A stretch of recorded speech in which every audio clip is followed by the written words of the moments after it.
Hello साथियों, नमस्कार। आपका स्वागत है हमारे यूट्यूब चैनल स्टडी सर्कल 360 में। जी हाँ साथियों, आपका बहुत बहुत स्वागत है हमारे इस चैनल के सीरीज में। साथियों, हम बताना चाहेंगे कि इस चैनल के माध्यम से लगातार इलेक्ट्रिकल और इलेक्ट्रीशियन की क्लास लगातार लगाई जा रही हैं। तो साथियों, आप हमारे साथ ऐसे ही जुड़े रहिए और हम लगातार आपको टेक्निकल क्लास लगातार लगाते रहेंगे। तो साथियों, मैं बता दूँ कि इस चैनल के इस सीरीज में हम आपको क्या है कि TDEP की ऑब्जेक्टिव की क्लास की दूसरी पार्ट लेकर आए हैं। तो आपसे रिक्वेस्ट है कि आप वीडियो को बिना स्किप किए वीडियो को लास्ट तक बने रहिएगा, क्योंकि ये वीडियो बहुत ही इम्पोर्टेंट है। जो UPRBinal और UPPCL TG2 की तैयारी करने में लगे हुए हैं या जो टेक्नीशियन एग्जाम की तैयारी करने में लगे हुए हैं, उनके लिए बेहद ही महत्वपूर्ण ये वीडियो होगा। तो आइए चलते हैं, देखते हैं आज की हमारा पहला ऑब्जेक्टिव क्वेश्चन क्या है। तो हमारा आज का पहला क्वेश्चन है कि सामान्य भूमि में वैद्युतिक खंभे की भूमि में दबाई की गई लंबाई कितनी होती है। जी हाँ, नॉर्मल अगर कोई अर्थ है, भूमि है, तो वहाँ पे जो खंभा होता है तो खंभे में कितना नॉर्मली क्या कि धंसाया जाता है, कितना गाड़ा जाता है, ये इन्होंने पूछ रखा है। तो मैं बता दूं कि इसको आपको लर्न करना पड़ेगा। इसका एक मानक होता है कि जो हमारी पोल होती है, खंभा होता है, उसको जितना पोल होता है उसका 1/6वां भाग, इसका 1/6वां भाग क्या है कि उसको धंसा दिया जाता है उस खंभे को जमीन में। तो इसका मानक होता है, इसका ऑप्शन कौन सही होगा? तो option number C will be right. खंभे की कुल लंबाई का 6वां भाग जमीन में धंसा दिया जाता है। फिर अगला हमारा प्रश्न है कि एक ही खंभे पर वितरण लाइन और स्ट्रीट लाइन दोनों स्थापित हों तो खंभों की पारस्परिक रेंज मीटर कितना से अधिक नहीं होना चाहिए। जी हाँ साथियों, आप देखे होंगे शहरों में जो खंभा लगा होता है, खंभों पे लाइट भी गया होता है, ये हमारी ट्रांसमिशन लाइन भी या डिस्ट्रीब्यूशन लाइन भी गई होती है, और उसके साथ साथ उस पे क्या है कि लगे होते हैं आपके क्या बल्ब, स्ट्रीट लैंप। तो ये दोनों काम होते हैं। तो मैं बता दूं कि इन दोनों के बीच की जो स्पैन होनी चाहिए वो होनी चाहिए लगभग कितनी, 45। ये मानक आपको याद रखना पड़ेगा, 45 होना चाहिए, यानी कि option number B will be right. 45 metre की दूरी से अधिक नहीं होना चाहिए। वितरण लाइन और स्ट्रीट लाइन के दोनों जो स्थापित होता है तो खंभों की जो प्रास होती है, पारस्परिक प्रास होती है, 45 मीटर से अधिक नहीं होने चाहिए, यानी कि option number B will be right, 45 metre. हमारा अगला प्रश्न है कि किसी निम्न एवं मध्यम यानी कि लो एंड मीडियम वोल्टेज की ओवरहेड लाइन का कोई भी अगर चालक तार है, उसे सड़क से आर पार की अवस्था में भूतल से कितनी मीटर से कम ऊंचाई पर स्थापित नहीं किया जाना चाहिए। तो मैं बता दूं कि इन चार ऑप्शन को आप देखेंगे तो देखिए 5, 5.7, 5.75 और 5.791। तो मैं बता दूं यहाँ पे इन्होंने चार ऑप्शन दिया है और चारों ऑप्शन में एवरेजन दिया है, 5 के लगभग में सारे को मान दिया है। तो मैं बता दूं कि जो लो और मीडियम जो वोल्टेज की ओवरहेड लाइन होती है, यदि वो लाइन सड़क के आर पार कर रही है, कहीं से सड़क से पार कर रही है, तो उस सड़क से पार करने में जो लंबाई होनी चाहिए, भूतल से जो लंबाई होनी चाहिए, उसकी लंबाई होनी चाहिए 5.791 मीटर से कम ऊंचाई की नहीं होनी चाहिए। जी हाँ, वहाँ पे कम ऊंचाई की नहीं होनी चाहिए, क्योंकि ये अगर इससे कम होता है, 5.791 से कम होता है, तो जो हमारी ओवरलोड की जो गाड़ियाँ होती हैं उसमें टच होने की संभावना होगी। इसीलिए 5.791 एक मानक बनाया गया है। इस मानक से कम ऊंचाई स्थापित नहीं करना चाहिए। जो हमारे लो और मीडियम वोल्टेज की जो ओवरहेड लाइन होती हैं, उनके जो चालक तार होते हैं सड़क के आर पार की अवस्था में, वो 5.791 मीटर से कम ऊंचाई पर स्थापित नहीं किया जाना चाहिए। आइए देखते हैं अगला हमारा प्रश्न क्या है कि किसी भवन की छत से, जी हाँ, किसी भी भवन की छत यानी कि आपकी मान लीजिए आपका छत होगा, तो उस छत से किसी लो या मीडियम वोल्टेज लाइन के चालक तार की वर्टिकल क्लियरनेस कितनी होनी चाहिए।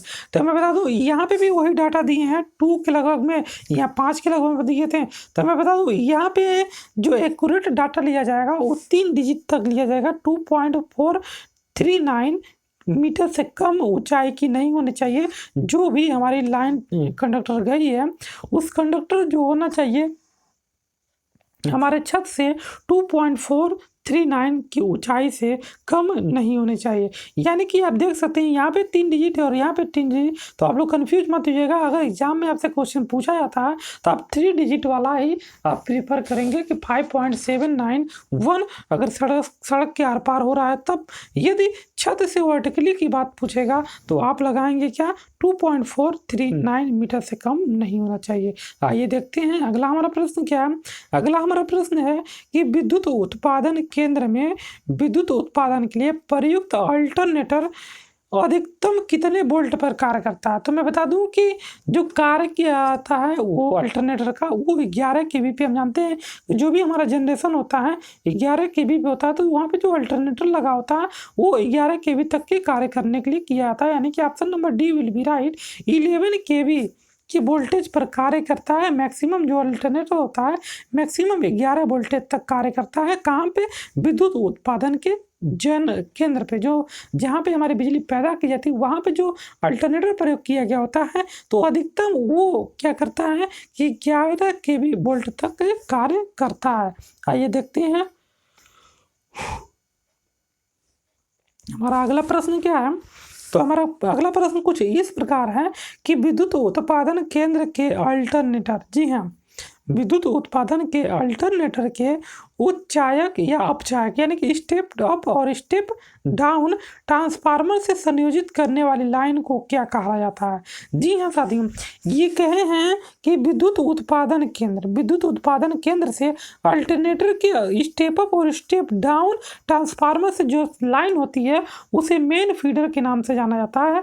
इस पूरी थ्योरी की जब हमने क्लास लिया था TDP की, तो वहाँ पे पूरा डिटेल में बताया गया था कि सर्विस मेन क्या होता है, मेन फीडर क्या होता है, ट्रांसमिशन फीडर क्या होता है, डिस्ट्रीब्यूशन लाइन क्या होता है, इन सारे के बारे में बताया गया है पूरा फुल इंफॉर्मेशन के साथ, फुल एक्सप्लेनेशन के साथ।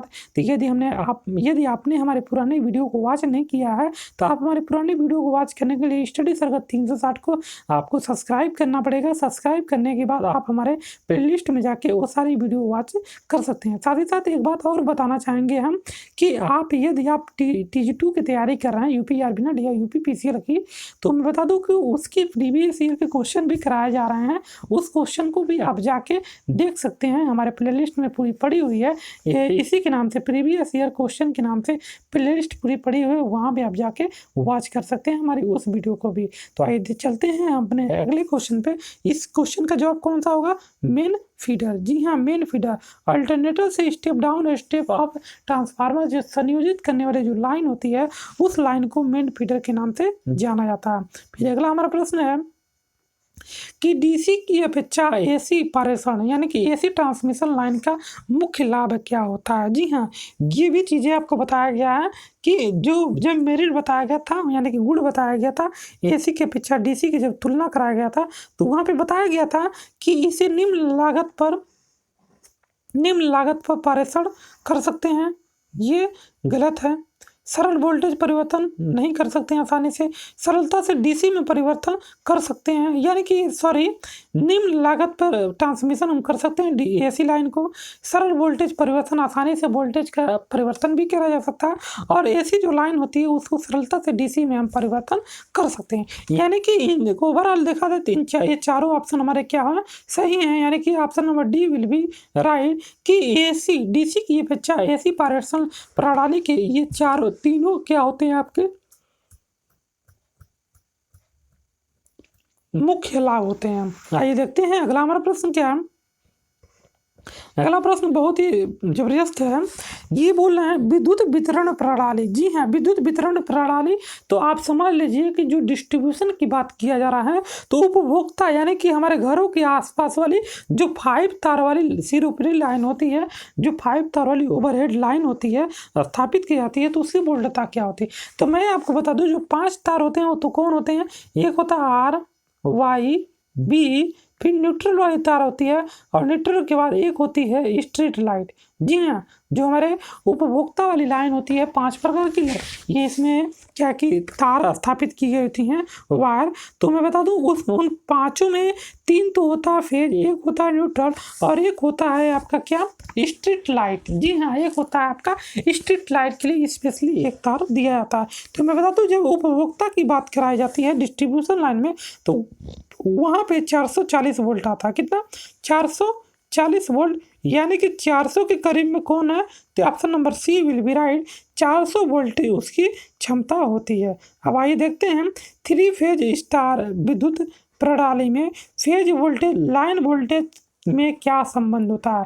तो मैं बता दूं कि फेज वोल्टेज जो होता है लाइन वोल्टेज के √3 से कम होता है, यानी कि option number A will be right. ये कॉन्सेप्ट बेस पे आपको आसानी से इस सवाल को हल कर सकते हैं।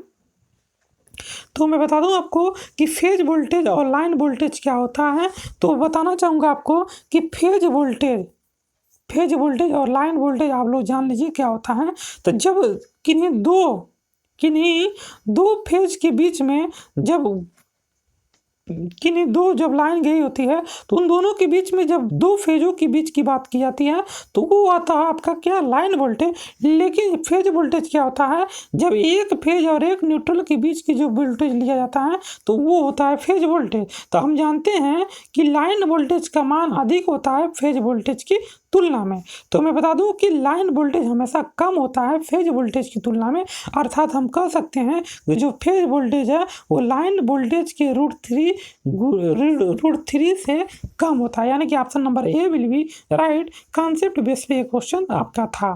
तो ये आई होप ये वीडियो आपको पसंद आ रहा होगा। यदि ये वीडियो आपको पसंद आ रहा है तो एक लाइक एक शेयर तो बनता है और साथ ही साथ एक कमेंट जरूर बनता है। यदि आपको ये वीडियो अच्छा लगा तो जरूर कमेंट कीजिएगा और एक लाइक तो जरूर कीजिएगा और इस वीडियो को ज़्यादा से ज़्यादा शेयर करने में हमारी मदद कीजिएगा। जो UP army TG2 UPPCL TG2 या टेक्नीशियन ग्रेड की तैयारी कर रहे हैं, इलेक्ट्रिकल ये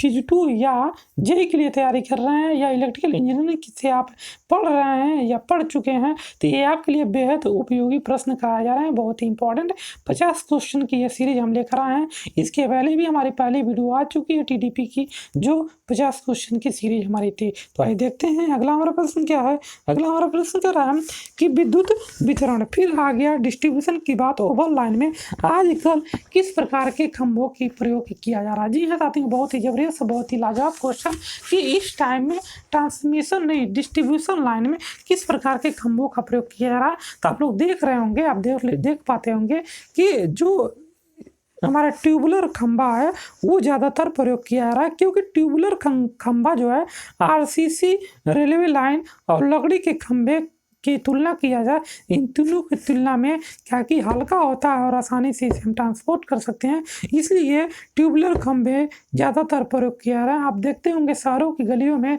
ज़्यादातर आप ट्यूबुलर खंभे ही देखेंगे। अब इन दिनों अगर छोटा मोटा कहीं पे भी शहर है तो वहाँ पे आप RCC का पाएंगे नहीं, क्योंकि ये बहुत ही भारी हो जाता है। रेलवे लाइन भी बहुत ही खर्चीला हो जाता है, ये इसीलिए इन दोनों का प्रयोग नहीं किया जाता है। और लकड़ी के खंभे ये हमारा वितरण लाइनों में प्रयोग अब नहीं किया जा रहा है, क्योंकि ये टिकाऊ नहीं होता है। तो इसलिए कुल मिला जुला के इसका ऑप्शन नंबर C ट्यूबुलर खंभे होंगे। अब आइए देखते हैं अगला हमारा प्रश्न क्या है।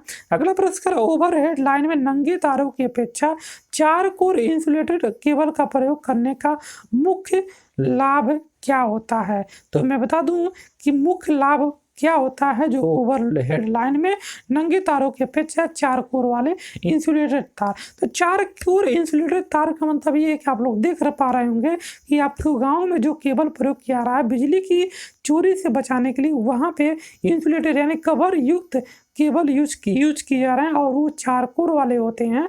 तो 3 कोर तो RYB होता है और एक होता है आपका क्या न्यूट्रल पॉइंट का। तो इसलिए कुल मिला देखा जाए कि लाइन में अनादृक संयोजन लेने की कमी, यानी कि बिजली की चोरी को बचाने के लिए मेन लाभ, मुख्य लाभ इसका ये होगा, यानी कि option number B will be right. Line में अनाधिकृत संयोजन लेने में कमी करने के लिए ऐसा प्रयोग किया जा रहा है।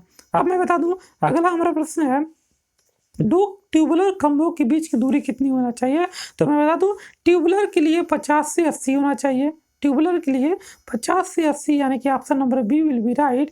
उसके पहले आता है लकड़ी। तो लकड़ी का मैं बता दूं 60 मीटर की दूरी होती है दो खंभों के बीच की दूरी। अगर वहीं देखा जाए इसके बाद आता है हमारा क्या, जो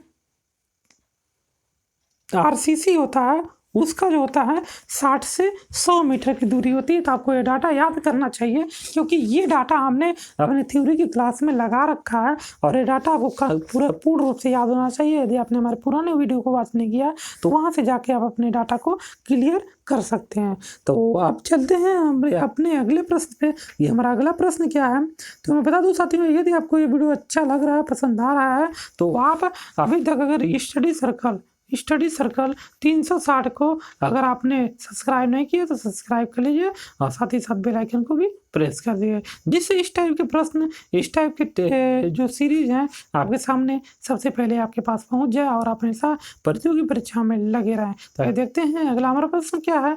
अगला हमारा प्रश्न है, ट्रिपल शेड 4 शेड लटकावा इंसुलेटर का प्रयोग किया जाता है। जी हाँ, लटकावा इंसुलेटर मतलब कि सस्पेंशन इंसुलेटर का प्रयोग कहाँ किया जाता है। तो मैं बता दूं, जो सस्पेंशन इंसुलेटर होता है वो होता है हाई वोल्ट की ट्रांसमिशन लाइनों में प्रयोग किया जाता है, यानी कि option number C will be right. High voltage transmission line में लटकावा इंसुलेटर का प्रयोग किया जाता है। डेट मीन्स आप कह सकते हैं कि सस्पेंशन इंसुलेटर का प्रयोग हाई वोल्टेज ट्रांसमिशन लाइन में प्रयोग किया जाता है। बहुत ही बढ़िया, बहुत ही अच्छा क्वेश्चन था, लेकिन आप लोग कंफ्यूज मत होइएगा कि लटका हुआ सस्पेंशन इंसुलेटर किसे कहा जाता है। तो मैं बता दूं इसकी इंग्लिश क्या होती है, सस्पेंशन इंसुलेटर। जी हाँ साथियों, सस्पेंशन इंसुलेटर का प्रयोग ज़्यादातर मैक्सिमम हाई वोल्टेज ट्रांसमिशन लाइनों में प्रयोग किया जाता है। फिर अगला हमारा प्रश्न है कि 220 वोल्ट की पारेषण लाइन में, जी हाँ, पारेषण यानी कि ट्रांसमिशन लाइन 220 ओवी की बात कर रहा है,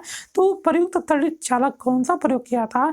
तो मैं बता दूं, जो 220 किलो वोल्ट, जी हाँ, 220 किलो वोल्ट की जो ट्रांसमिशन लाइन है उसमें जो प्रयुक्त तड़ित चालक होता है वो ऑक्साइड फिल्म की तड़ित चालक होता है, यानी कि option number B will be right. Oxide film तड़ित चालक का प्रयोग 220 किलो वोल्ट की विद्युत पारेषण लाइन में प्रयुक्त तड़ित चालक होता है। अब आइए देखते हैं अगला हमारा प्रश्न है। अगला हमारा प्रश्न है कि किसी भी भवन की छत से 33 किलो वोल्ट पारेषण लाइन की न्यूनतम ऊंचाई कितनी होनी चाहिए। तो मैं बता दूं कि जो 33 किलो वोल्ट की ट्रांसमिशन लाइन होती है उसमें उसकी न्यूनतम ऊंचाई 3.66 मीटर से अधिक नहीं होनी चाहिए। तो option number C will be right. 3.66 metre 3.66 metre की ऊंचाई, मिनिमम ऊंचाई इतनी होनी चाहिए यदि किसी भवन की छत से 33 किलो वोल्ट की ट्रांसमिशन लाइन गुजर रही है, तो यानी कि option number C will be right. फिर अगला हमारा प्रश्न है कि किसी उद्योगशालाओं को मुख्यतः 3 फेज लोड या सीमित प्रकाश लोड के लिए प्रयुक्त केबल क्या होना चाहिए। तो मैं बता दूं 3 फेज के लिए 3 तार वैसे ही हो गया, और एक जो लाइट के लिए होता है वो होता है, इन तीनों का अगर सिंगल देखा जाए तो उसका आधा कोर वाला तार प्रयोग किया जाता है, यानी कि 3.5 कोर का तार प्रयोग किया जाता है इंडस्ट्रियल एरिया में। 3.5 कोर का जो तार होता है वो ज़्यादातर इंडस्ट्रियल एरिया में प्रयोग किया जाता है। अब मैं बता दूं जो 3 कोर का तार होता है वो होता है आपका पावर सॉकेट के लिए, और जो आधा कोर का होता है वो होता है आपका क्या, सीमित प्रकाश लोड के लिए, लाइट और फैन के लिए वो प्रयोग किया जाता है। अगला हमारा प्रश्न है कि आर्मिंग लगाने का क्या मतलब होता है किसी तार पे। तो मैं बता दूं आर्मर्ड, जो हमारा आर्मिंग करने से क्या होता है, यांत्रिक यानी कि मैकेनिकल जो हमारी लाश होती है, मैकेनिकल चोट से बचाने के लिए आर्मिंग कराया जाता है भूमिगत केबल के लिए, यानी कि option number C will be right. Option number C will be right कि आर्मिंग लगाने का मेन फायदा मैकेनिकल आघात से सुरक्षा प्रदान करना। फिर अगला हमारा प्रश्न है कि बेल्टेड केबल और एसएल केबल में मुख्य अंतर यह है कि एसएल केबल में क्या होता है। तो मैं बता दूं जो एसएल केबल होता है उसका मेन काम क्या होता है आपका, उसका मेन काम होता है प्रत्येक कोड पर धात्विक कवच होता है। इसीलिए इसमें मुख्य अंतर क्या होता है, बेल्टेड केबल और एसएल केबल का मुख्य अंतर यही होता है कि एसएल केबल में प्रत्येक कोड पर धात्विक कवच होता है, यानी कि option number A will be right. फिर अगला हमारा प्रश्न है कि 11 केवी हाई टेंशन केबल की भूमि में कितना गहराई था, कितने इंच गहरा गड्ढा में अंडरग्राउंड केबल डालना चाहिए। तो मैं बता दूं आपको 1 मीटर से कम यानी कि 0.9 मीटर की गहराई में उसको स्थापित किया था। 11 केवी की हाई टेंशन केबल को भूमि के अंदर 0.9 मीटर के अंदर तक डाला जाया जाता है, क्योंकि यदि बाय द वे किसी भी प्रकार का अगर फॉल्ट आ जाता है तो उसे 1 मीटर ज़्यादा 1 मीटर खनने पे हमें वो चीज़ें प्राप्त हो जाए, वो फॉल्ट प्राप्त हो जाए। इसलिए 0.9 मीटर एक मानक बना दिया गया है। उस मानक के अंतर्गत 11 केवी की एचटी हाई टेंशन केबल को भूमि के अंदर आप इतने गहराई तक स्थापित कर सकते हैं। फिर अगला हमारा प्रश्न क्या है, अगला प्रश्न है कि 66 किलो वोल्ट भूमिगत लाइनों पर प्रयोग किया जाने वाला कौन सा केबल होगा। तो मैं बता दूं EHT यानी कि एक्स्ट्रा हाई टेंशन की लाइन जो होती है उसे 66 किलो वोल्ट अंडरग्राउंड लाइन में प्रयोग किया जाता है, यानी कि option number D will be right. Option number D will be right. EHT cable और EHT का फुल फॉर्म होता है एक्स्ट्रा हाई टेंशन केबल। अगला हमारा प्रश्न है कि भूमिगत केबल में नमी के प्रवेश रोकने के लिए केबल में क्या किया था।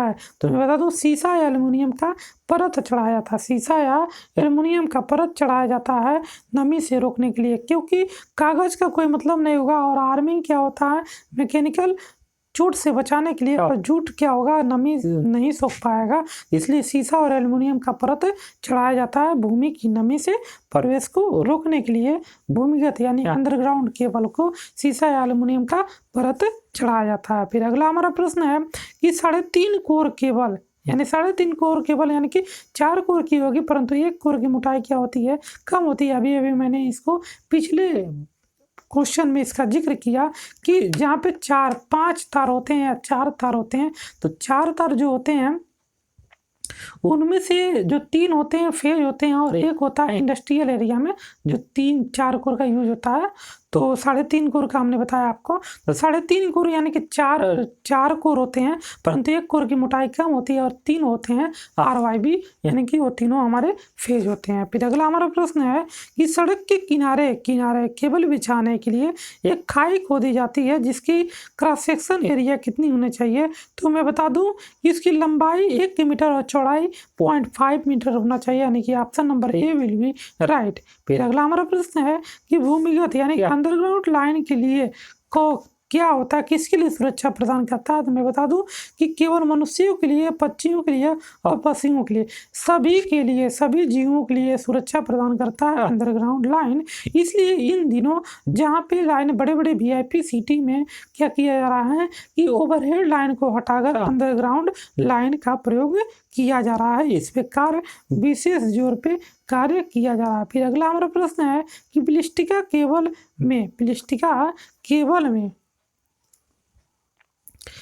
में कह रहा है कि चालक तार पर सर्वप्रथम चढ़ाया जाने वाला अचालक कौन होता है। तो मैं बता दूं उसमें वार्निश युक्त कागज का प्रयोग किया जाता है। आपका प्लास्टिका केबल चालक तार पर सर्वप्रथम चढ़ाया जाने वाला अचालक। मैं आपको ये भी बताना चाहूँगा कि प्लास्टिका का फुल फॉर्म बार पूछा जाता है। तो P फॉर होता है paper, paper, I for insulator और L फॉर आपका लीड और C फॉर क्या होता है कवर्ड और S सिंगल टैप, T से टैप और A से आर्मर्ड केबल, यानी कि paper insulated lead covered single tap armoured cable इसका फुल फॉर्म होता है। आइए चलते हैं अपने अगले प्रश्न पे। हमारा अगला प्रश्न क्या कह रहा है। तो हमारा अगला प्रश्न है कि मध्यम संचरण लाइनों के लिए लंबाई कितनी होनी चाहिए। तो मैं बता दूं कि मध्यम संचरण लाइनों के लिए 80 से 250 किलोमीटर की दूरी आप यूज कर सकते हैं मीडियम के लिए।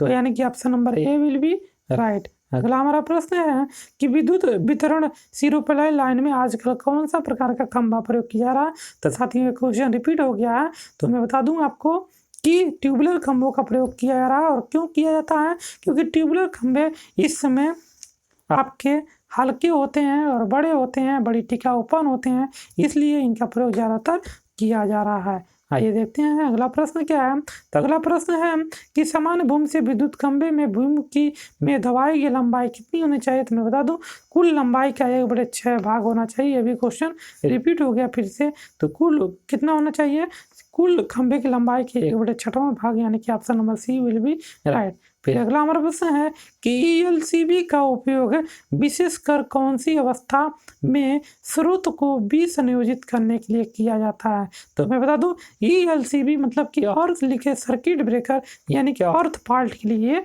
प्रयोग किया जाता है, यानी कि option number B will be right. फिर अगला हमारा प्रश्न है कि 250 वोल्ट से कम की वोल्टेज क्या कराती है। तो उसे हम कहते हैं एलटी लाइन, यानी कि लो टेंशन की जो लाइन होती है, जो वोल्टेज होती है, उसे 250 वोल्टेज से कम की जाती है। साथियों यदि आपको वीडियो की जो पेजेज हैं अगर क्लियर नहीं दिखा रहा है तो आप अपने यूट्यूब के सेटिंग में जाकर वहाँ से वीडियो की क्वालिटी अगर बढ़ा लेते हैं तो आपको पूरी क्या कि ये जो क्वेश्चंस हैं क्लियर दिखाई देने लगेगा। तो साथियों मैं बता दूं कि ये था हमारा पार्ट 2 टीडीपी का मोस्ट इम्पॉर्टेंट 50 ऑब्जेक्टिव क्वेश्चन की सीरीज। साथियों ये वीडियो कैसा लगा जरूर आप कमेंट बॉक्स में कमेंट करके बताइएगा। यदि आपने हमारे पहली बार यूट्यूब चैनल स्टडी सर्कल 360 पे विजिट किया तो हम आपको तहे दिल से शुक्रिया अदा करते हैं। और साथ ही साथ आप यदि आपने हमारे वीडियो को सब्सक्राइब नहीं किया, हमारे चैनल को सब्सक्राइब नहीं किया तो आप हमारे चैनल को सब्सक्राइब कर लीजिए।